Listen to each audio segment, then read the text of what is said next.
Buenas noches, estamos nuevamente con un programa de La Voz de los Invisibles y nos acompañan, después de un tiempo, quedaron en regresar y repetir, no un programa, sino ver algunas cosas que nos quedaron pendientes, y nuevamente nos acompaña la licenciada Bernarda Pirovano y nuestros invitados son la doctora en fonoaudiología Patricia Vázquez Fernández y el doctor en fonoaudiología, el doctor Vicente Curcio, ambos profesores de la Universidad del Museo Social Argentino, y la doctora Patricia Vázquez Fernández está a cargo del doctorado. Así es. Y el doctor Vicente Curcio de la licenciatura y de la especialización. ¿Es así? Bueno, la última vez que estuvieron con nosotros, enfocamos un tema que es preocupación de los padres, es cuando nace el chico, bueno, si va a escuchar y cómo va a escuchar, ¿no?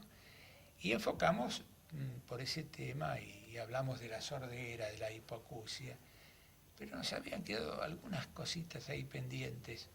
¿Por qué le damos la palabra Bueno, al muchas doctor gracias de Curcio? vuelta por la invitación. Básicamente, digamos, se llegó a la conclusión de que este chiquito escucha bien o tiene algún problema auditivo. Cuando tiene un problema auditivo habíamos dicho que sí tiene solución, sea cual sea el grado de pérdida auditiva, se podía solucionar esto desde la parte terapéutica, ¿no es cierto? En aquellos casos donde da que hay una buena audición, pero aún así tiene problemas en la adquisición del lenguaje, me gustaría aclarar, antes que hable mi colega, el hecho de que nosotros cuando estamos valoramos lo que es percepción de la audición, es decir, qué es lo que estoy escuchando, y después lo que proceso, es decir, qué entiendo de lo que estoy escuchando. Un ejemplo que hablábamos antes, es decir, yo tengo una persona que me habla en otro idioma, escucho, percibo perfectamente que me está hablando, pero no entiendo nada.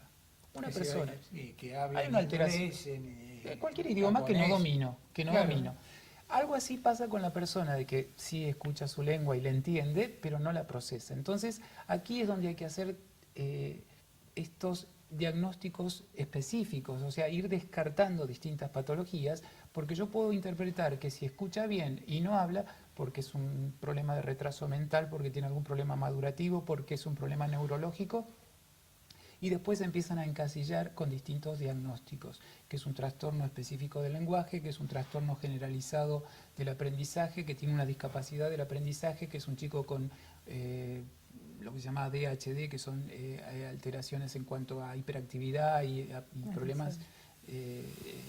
Entonces, lo importante es esto, poder llegar a un diagnóstico correcto.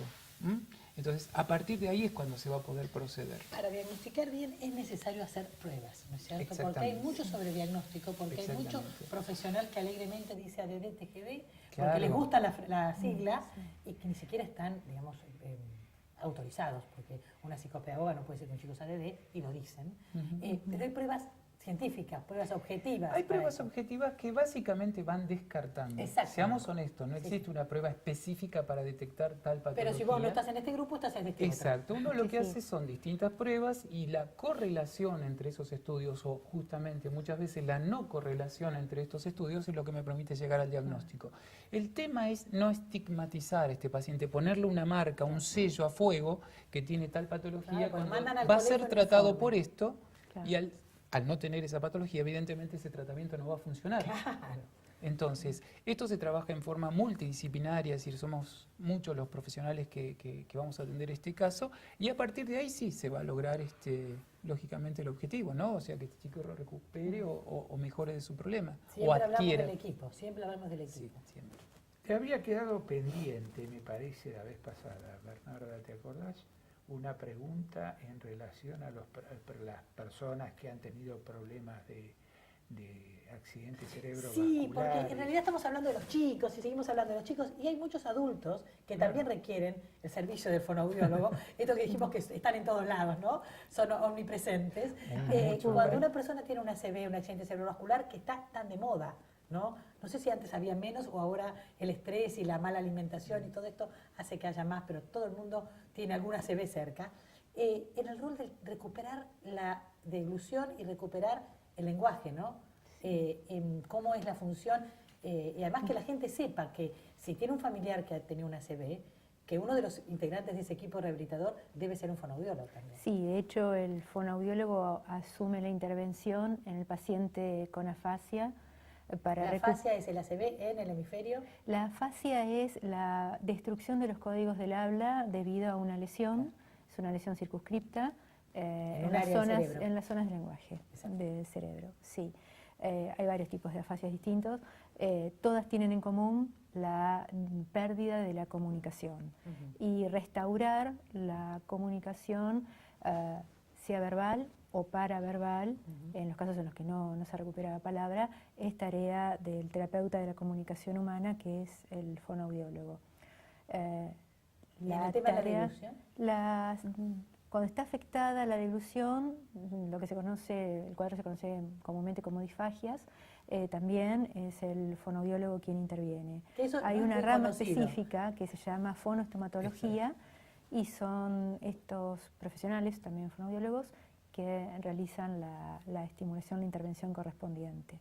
Ahora es importante destacar que cuando el paciente padece una afasia, tiene los servicios de hospitales públicos, en los servicios de fonoaudiología a disposición profesionales fonoaudiólogos que están formados para la atención y que cuanto más temprano se pueda iniciar la intervención, generalmente mejores resultados va a obtener. Y la restauración de la comunicación siempre es posible. Comunicación no solamente es la palabra hablada. Comunicación puede ser a través de sistemas aumentativos y sistemas alternativos de comunicación. Lo importante es que ese paciente no permanezca deprimido, aislado en casa. Naturalmente este tipo de patología cursa con una sensación de aislamiento, es devastador. Imagínense ustedes que me voy a dormir y cierto día me despierto y no muevo la mitad de mi cuerpo, no puedo articular palabra o me hablan y no entiendo lo que me están diciendo.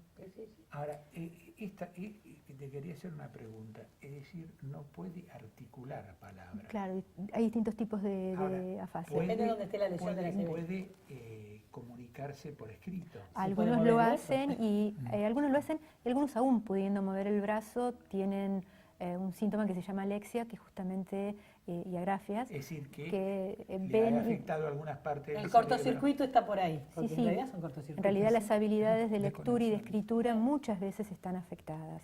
Yo conocí un caso, digamos, dentro de la gravedad del caso, después se recuperó muy bien, pero que había perdido, le costaba el español, la lengua propia, y hablaba inglés perfectamente bien. O sea, había perdido el lenguaje propio, pero no el adquirido, la lengua materna. Por el lugar del cerebro, porque la explicación fue esa, donde había sido la ACV. Esa persona durante toda su rehabilitación hablaba con su familia en inglés. Y mientras lo rehabilitaban en español. Claro, se dice que en realidad esto es una pérdida en capas. Uno va perdiendo lo último que adquirió. ¿Sí? Y la lengua materna suele resurgir. Suele resurgir cuando se ven afectadas las zonas del lenguaje. Sí. Y el tema de la deglución, que quiero volver, porque además tengo experiencia. Sí, eso me parece que es importante, porque hablamos de ACV y enseguida pensamos en personas mayores de 50 años. Pero no, lamentablemente hoy en día hay casos de gente más joven. Hay muchas situaciones, muchas en realidad, muchos factores de riesgo que van atravesando a las personas hoy en día a edades mucho más tempranas que antes, déficits alimentarios, ingestas muy altas de grasa, sedentarismo, obesidad, enfermedades, cardiopatías, claro, tabaquismo, cardiopatías no controladas, tabaquismo. Hay una serie de factores que no controlados suelen ser un terreno fértil para que aparezcan estos cuadros. Aparece Sí. el ACV y aparece, dijimos, afasia. Cuando afecta un área del lenguaje en el cerebro, aparece afasia. Que puede ir acompañada también con una parálisis de una parte del Claro, cuerpo. con una hemiplegia. Y el tema de la deglución es muy también. común. Y no puede tragar. Entonces Claro. esa persona, por supuesto, empieza con la sonda nasogástrica, que es lo típico y que tenemos pacientes con sonda. La familia es muy complicado cuando el paciente llega a la casa, el tema de la sonda, además irrita y se atiende. El paso siguiente es gastroctomía, que es el Claro. botoncito En para que realidad, coman por el estómago. Antes de llegar a Por esos eso, entonces, extremos, antes de llegar- la intervención del fonoaudiólogo que se dedica a hacer fonoestomatología puede ayudar y bastante en restaurar el La funcionamiento. Y además ¿sí? es corto ese tratamiento, no es un tratamiento largo. Nosotros optamos siempre desde la mirada profesional en no poner plazos, Sí. porque justamente cada paciente tiene un ritmo evolutivo diferente, una prognosis distinta, pero sí ciertamente la intervención del fonoaudiólogo en lo que hace a la rehabilitación de la capacidad deglutoria es muy, muy importante. Y ciertamente cada vez más se están capacitando en el área. Ya les digo, reitero esto porque es muy importante. A veces la gente cree que son disciplinas exóticas. Sí. En cualquier hospital público existen profesionales de nuestra disciplina, la fonoaudiología, que están capacitados, son profesionales universitarios capacitados para poder brindar este tipo de Y atención. lo importante es que es para la calidad de vida del paciente. Seguro. Para una persona que pueda volver a comer normalmente y a tragar normalmente, aunque no pueda caminar. Esto nos había quedado pendiente y nos parecía importante, que lo habíamos charlado después del programa, porque en realidad hoy es algo como que se ha puesto, yo no diría de moda, pero sí, todo el mundo habla del fonoaudiólogo ligado a un tema nuevo que son 3 palabras, TGD. Entonces hablan de TGD y todo el mundo se asusta, porque empiezan, es decir, se habla de TGD y se relaciona inmediatamente con el autista. Claro, en realidad ciertamente el trastorno generalizado del desarrollo, de ahí viene la sigla TGD, participa de las características de los trastornos del espectro autista. Básicamente estos chicos experimentan muchas dificultades en la interacción, en ponerse en relación con el otro, muchísimas dificultades en desarrollar lenguaje y hay un acotamiento cognitivo en algunos de ellos. Ha aumentado estrepitosamente el número de niños diagnosticados como TGD. Siempre recomendamos que la atención la realicen a través de un neuropediatra especializado. La intervención, la requisitoria para intervenir en estos chicos debe ser de tipo multidisciplinaria y cuanto más precoz, más tempranamente se instale tratamiento, va a redundar en beneficios para la criatura. Ahora, ciertamente a veces llegamos al TGD y hay una porción que a mí me interesaría hablar de ellos, hay una porción de chicos que sin tener problemas de interacción, o sea, no hay un rechazo por el otro, tampoco generan palabra. Y representan el 7.4% de todos los chicos en edad escolar. 7.4%. Sí. ¿Qué numerito? Es un número muy alto y estos de chicos... los chicos en edad escolar. Sí, estos chicos forman lo que llamamos TEL, trastornos específicos del lenguaje o trastornos específicos del desarrollo del lenguaje. Son chicos que no van a tener fallas en la interacción, no van a tener fallas cognitivas, no van a tener alteraciones sensoriales. Son chicos que escuchan, chicos que ven, y sin embargo no generan palabra. No tienen trastornos emocionales, trastornos psicológicos, no hay fallas neurológicas, y sin embargo no generan palabra, no hay lenguaje. Se expresan por gestos. Algunos se expresan con una suerte de sonidos, Guturales. algunos con apoyo gestual, porque lo que sí ciertamente tienen es ganas de comunicarse. Claro, tienen no tener ánimo. alteración neurológica volitivamente quieren comunicarse. Claro, sí, tienen lo que llamamos ánimo comunicativo y muy desarrollado. Justamente esto es algo que las mamás generalmente señalan, ¿no? Él no tiene palabra, pero muere por comunicarse. Busca la palabra, de muchas maneras busca llegar a la palabra. Es muy importante que habiendo iniciado el proceso diagnóstico desde lo sensorial, desde lo auditivo, como explicó el doctor Curcio, y habiendo logrado un despistaje negativo en ese caso, no habiendo una pérdida auditiva, se prosiga el camino diagnóstico hasta llegar a encontrar a estos chicos. Cuando un chico tiene 30 meses, tiene 2 años y medio y no ha generado palabra, ciertamente ya está en un estadio patológico. No podemos tener 2 años y medio, escuchar bien, no tener problemas psicoemocionales, no tener otros tipos de problemas sensoriales ni problemas neurológicos y que no haya palabra. Algo está pasando.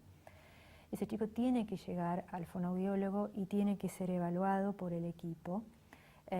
La mayoría de ellos, que a esa edad tan temprana no tienen palabra, van a derivar en un desarrollo mucho más lento en el acceso a la adquisición de la lengua, pero la van a lograr, la van a alcanzar, y son los que llamamos hablantes tardíos.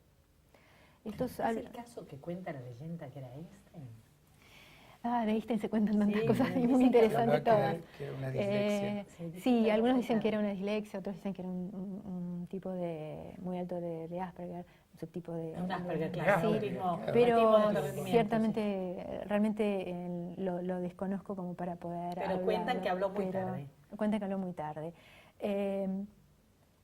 Y lo importante es que el chico en algún punto se encuentre con la palabra, ¿sí? Estos niños que van a resultar hablantes tardíos comienzan a generar palabra a los 4 años, 5 años, si ha mediado un profesional. Claro. Si a través de una intervención neurolingüística que realiza exclusivamente el fonoaudiólogo, el chico logra acceder a la palabra, muy rápidamente comienza a equipararse con los nenes de desarrollo promedio y en un segundo grado ya no se van a notar las diferencias. Pero hay una residual que sí está formada por el 7.4% de los chicos en edad escolar, que aún con esa intervención inicial no va a acceder tan rápido a la palabra. Y en esos chicos, ahí sí va a haber que comenzar a trabajarlos muy puntualmente desde una mirada fononeurolingüística, intensivamente, para poder lograr integración en la escuela y, de acuerdo al grado, a la profundidad del déficit en la estructuración del lenguaje, poder llegar a la escuela común o una educación de tipo específica, Claro. ¿sí? Pero lo importante es que los papás sepan que existe terapia para ellos, que está muy desarrollada. Nosotros desde el Laboratorio de Investigaciones Fonoaudiológicas del doctorado en fonoaudiología en la Universidad del Museo Social Argentino, tenemos una línea de investigación específica sobre estos chicos, los niños con trastorno específico del lenguaje. Eso es importante, Patricia, porque hay muchos padres que van boyando de médico en médico, de pediatra al otorrino, del hospital a no sé dónde, mandan cartas a Estados Unidos, que sepan que hay en una universidad en Buenos Aires, muy bien ubicada, porque están en Corrientes y Callao con el subte en la esquina, o sea, pueden llegar desde cualquier lugar del planeta, y el 60 en la esquina también, que es internacional, que ahí hay una universidad que está investigando. ¿Sí? Entonces, la punta en el desarrollo científico siempre lo tienen las universidades, antes que el hospital, porque el hospital recibe de la universidad. Entonces, si hay algún papá que está desesperado, que vaya a golpearle las puertas a ustedes. Nosotros estamos abiertos a la comunidad. De hecho, la idea de trabajar desde el laboratorio, nuestra línea de trabajo es la comunicación humana y su vulneración. Tenemos como objetivo integrar la universidad con la sociedad y en la medida en que podamos ayudar, ese es nuestro rol. Fantástico. Bueno, hay una pregunta que yo siempre me hago y lo charlamos mucho con un amigo que es director de un colegio primario y secundario, privado pero con ayuda estatal, y en una zona, digamos, no es un colegio en una zona de gente de muchos recursos. Y bueno, la pregunta es, ¿no hay que formar al docente, o mejor dicho, el docente no tendría que tener algunas herramientas para poder detectar este problema? Porque no solamente los docentes los son padres. muy buenos detectores primarios. Exacto, son muy buenos, son muy intuitivos. Muy buenos. Muy intuitivos. El docente tiene una mirada muy especial sobre el niño y nosotros los consideramos detectores primarios. Seguro. Muchísimas veces es el docente, la maestra, quien avisa a los papás: algo está pasando con este nene que parece no entender, parece no escuchar, hágalo Porque ver. para los padres nuestros hijos son bárbaros, siempre nunca vemos el problema en nuestros hijos. Bueno, y nuestros hijos necesitan que los veamos así, se reafirman, eso es bueno. Es lógico, porque pero uno lo hace en forma subjetiva. Claro, Acá hay que ser muy objetivos. El docente te pone la alarma, la luz roja. Seguro. Sí. Y decimos que es intuitivo porque trabaja con mucha cantidad de chicos, entonces puede comparar. Sí. Entonces a través de esa comparación vas a ver hasta qué punto cada uno tendrá sus tiempos, cada uno tendrá sus momentos, pero decir, acá hay algo que no está. Nosotros Y muchas veces el pensamos, papá no lo se da cuenta. Cuando tenemos una maestra de años que ha tenido muchos Claro, cursos y dice, claro. es maestra de años, no sabes la cancha que tiene, claro, ha comparado tanto Por supuesto. que se da cuenta enseguida. Seguro. Y aparte de la formación docente, otra formación que es muy interesante es la formación de ustedes. O sea, nosotros tenemos fonoaudiólogos. ¿Desde qué año está la carrera de fonoaudiología en la Argentina, sabemos? Nosotros cumplimos 50 años. Nosotros cumplimos, sí. Pero más o menos todas Más las o menos. universidades estamos con En la ese... Argentina fuimos pioneros en Latinoamérica. Creo que sí. Sí, yo tengo idea Sí, que sí. Creo que Se inició en Rosario con un curso que dio en su momento el doctor Tato y luego llega aquí a Buenos Aires, pero se organiza como carrera, como fonoaudiología, recién hace 50 años. Hace Sí, un 50. poquito más también. Y ahora tenemos, como dijeron en el otro programa, una gran gama de especialidades. Claro, lo que pasa es que ha crecido tanto esta carrera, lo digo realmente con mucho orgullo, ¿no es cierto? En los últimos 25 años ha crecido tanto que evidentemente no podemos abarcar todas las áreas. Son muchos los conocimientos específicos de cada una de estas áreas que es imposible abarcarlas. Por lo tanto, se empezaron a ver el tema de las especializaciones, que es lo que se está trabajando actualmente. Estamos trabajando con otras universidades y distintas instituciones relacionadas con el ámbito, ¿no es cierto? Con Ministerio de Salud, la posibilidad de que nos acepten con las especializaciones. Nosotros desde la UNSA tenemos la de audiología y la de lenguaje, que ya están en funcionamiento. Estamos tratando de imponer las otras. En un principio hablábamos de dos, que era la de fonoestomatología, esto que hablábamos de dilución, y la parte de vocología, que tiene que ver con la emisión de la voz, todo lo relacionado con problemas difonías. ¿Ese famoso, el cefioso? No. Esto tiene que ver con emisión de voz. Ajá. El que tiene una difonía. Claro. El que, Sí. Nosotros hacemos, digamos, rehabilitación de la voz hablada, no cantada, que ahí entraría el profesor de canto. Pero también se ha visto que hay necesidades de otro tipo de especialidades. Por ejemplo, una de ellas va a ser, las dos que se agregan, en intervención temprana, todo esto que hablábamos hoy, de hacerlo lo más preventivamente y lo más tempranamente posible, y una que se está estudiando, que es la posibilidad de un fonoaudiólogo clínico, un fonoaudiólogo generalista que va a estar más apuntado a la gente del interior, donde digamos, la población está mucho más diversificada, entonces tiene que aprender, claro. Entonces, si bien no puede, igual que nosotros, aportar todas las áreas, conocimiento de todas las áreas, entonces por lo menos tener un conocimiento a quién derivar, a quién mandar. Que sería un poco... El clínico, el médico clínico. Exactamente. El polirrubro. Exactamente. Por eso insisto, la persona, digamos, aquel que está en condiciones de hacer esto que decía. Además es cierto lo que dice él, que en el interior no hay clientela para tanta especialidad. Es que claro, claro, hay una necesidad muy importante. Y no hay tanto número de profesionales, claro. Sí, hay una necesidad muy importante por contar con estos servicios.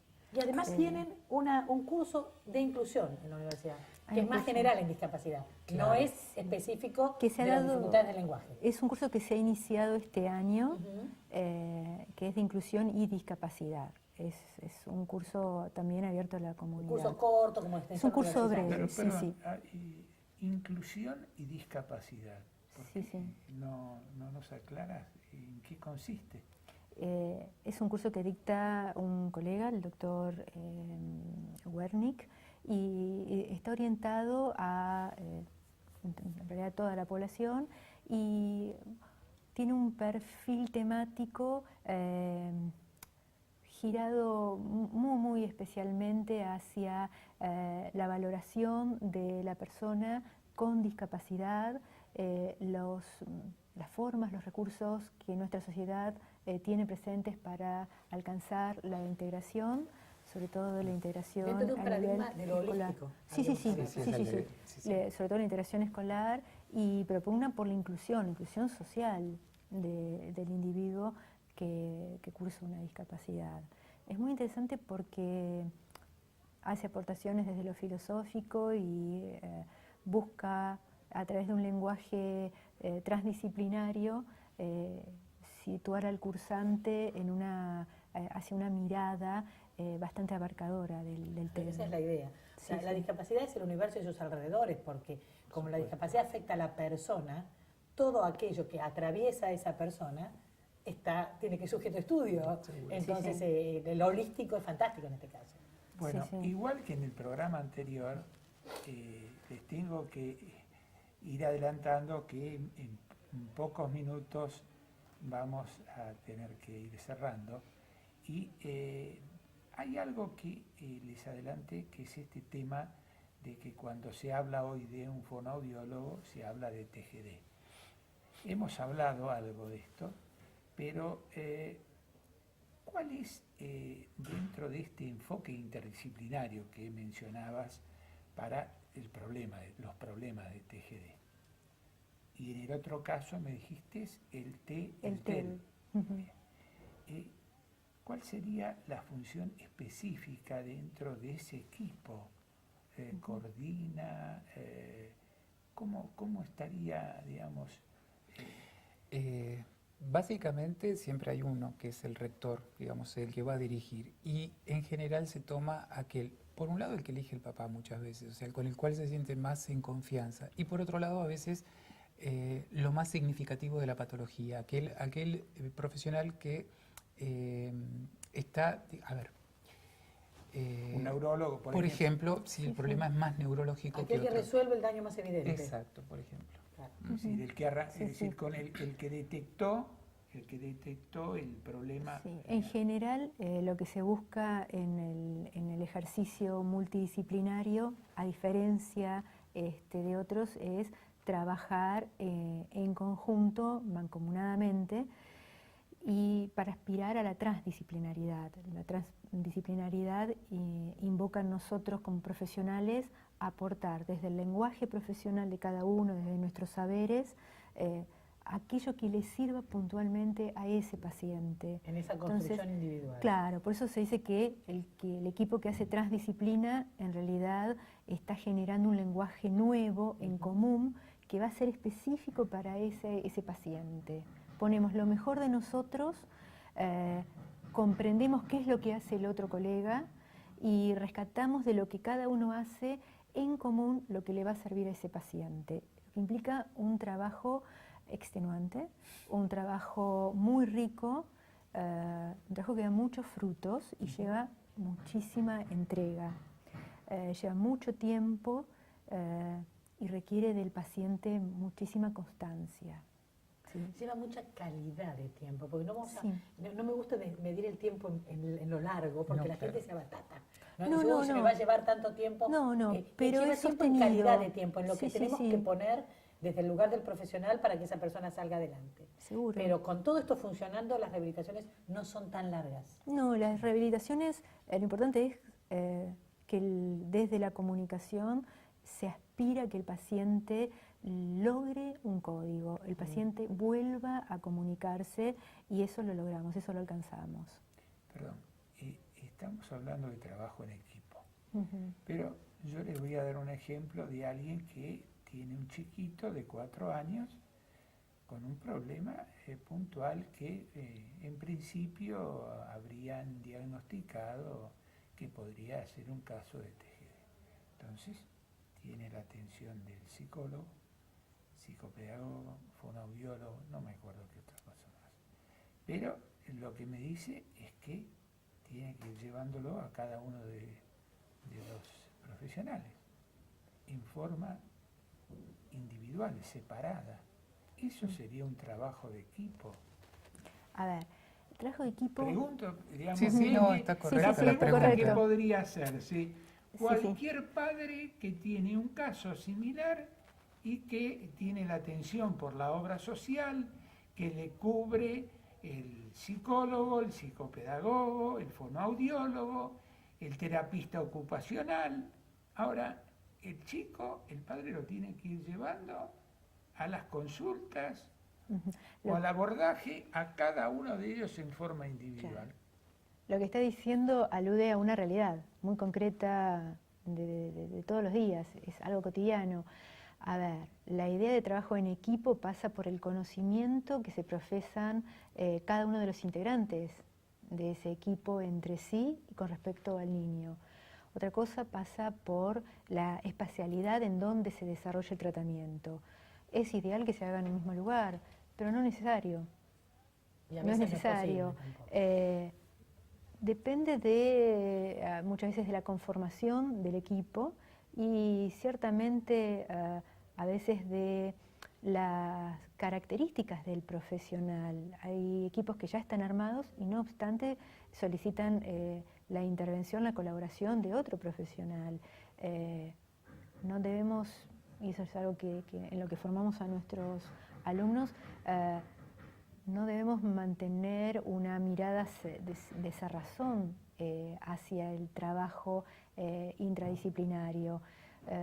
Abrevan en ese trabajo todos los profesionales que sean necesarios. Yo entiendo, me parece lo que subyace esa pregunta, es agotador para los papás el deambular, pero es agotador también para los papás el desgaste desde lo emocional que implica el abordar una terapia de rehabilitación, una terapia de intervención cuando se busca el resultado inmediato. Los resultados se dan, son resultados que se van a ir dando paulatinamente. Correcto. ¿Sí? Porque entre otras cosas, si algo tienen estas enfermedades, estas patologías, es que se van desarrollando en el tiempo y van cambiando y requieren del equipo ajustes permanentes. Lo que nosotros hacemos es artesanal. Nosotros tenemos que ir viendo el día a día del paciente, a pesar de trabajar con metas a corto plazo y a largo plazo, tenemos que hacer un reajuste cotidiano, porque justamente ese es el beneficio del trabajo con profesionales en el área de comunicación. Estamos formados para ver la necesidad inmediata de lo cotidiano de ese paciente y la necesidad a largo plazo. Sabemos que la meta es volver a comunicarlo, pero tenemos que estar dispuestos a ver cuál es el planteo, la demanda puntual de comunicación que nos plantea ese día en esa sesión, ¿sí? Tratando de concatenarla, tratando de unirla y acercarnos cada vez más a la meta que nos hemos fijado a largo plazo, ¿no? Perdón, pero a ver. Yo quería decirte que, pensando un poquito en el papá, que piense que ese chiquito tiene una problemática con un nombre, un diagnóstico, pero que eso está integrado por varias alteraciones y que esas alteraciones las ven distintos profesionales porque se han especializado en esas áreas. Es decir, un problema de tipo psicológico yo no lo podría tratar, un problema fonoaudiológico el psicólogo no lo puede tratar. Entonces, que no vea como que está dividiendo el tratamiento, en realidad es un solo tratamiento el que está haciendo, que se divide en distintas partes. En realidad son problemas complejos que los estamos dividiendo en problemas simples, no sencillos, no sencillos. simples, para que cada profesional lo aborde como Desde armar, ese punto. como Pero armar un también, Lego. exacto, Sí. pero también que sepan los papás que hay comunicación entre todos esos Pero profesionales. la pregunta apuntaba a esto. Claro, no, hay una Porque el comunicación. Hay una comunicación. Si es un mismo equipo de trabajo, generalmente se hacen ateneos, es decir, se charlan Sí. de un caso, que cómo está procediendo, cómo está evolucionando o no en cada uno de esos tratamientos diferentes. Si tendría que resumir esto, le diría a los papás que no se preocupen por la patología que pueda tener su chiquito. Estamos hablando de estas patologías, ¿no? Sí, correcto. Que se ocupen. Claro. Claro. Esa sería mi cierre, digamos, ¿es cierto? Yo O sea, creo que- se va a llegar a un buen fin y el terapeuta principal de todo este equipo son los papás, Seguro. porque son los que Seguro. más tiempo tienen que estar con ese chiquito, son los que más conviven. Nosotros estamos un ratito, damos indicaciones, bueno, ahora tiene que hacer esto, tiene que dejar de hacer lo otro, probar con esto, que muchas veces no condice con lo que le acaba de decir el otro profesional. Estas cosas pueden suceder, pero quien realmente está todo el día con ese chiquito es el papá, Y sabe cómo reacciona. por supuesto. Seguro. Y especialmente la mamá, que es la que está Seguro. normalmente está más Seguro. cerca. Y Exactamente. mamá y papá que le dan lo más importante porque le dan afecto, le dan la contención, le dan un lugar y lo significan. La labor de mamá y papá no la podemos hacer los Es terapeutas. irreemplazable. No, Seguro. insustituible. Bueno, les agradecemos Al nuevamente la contrario. presencia de ustedes acá. Muchas y, gracias. Bueno, nos queda por despedirnos, Bernarda, y Y será hasta la próxima. hasta la próxima. Bueno, muchas gracias. Gracias a ustedes por la invitación, Muchas nuevamente. Gracias. Muy amables. Realmente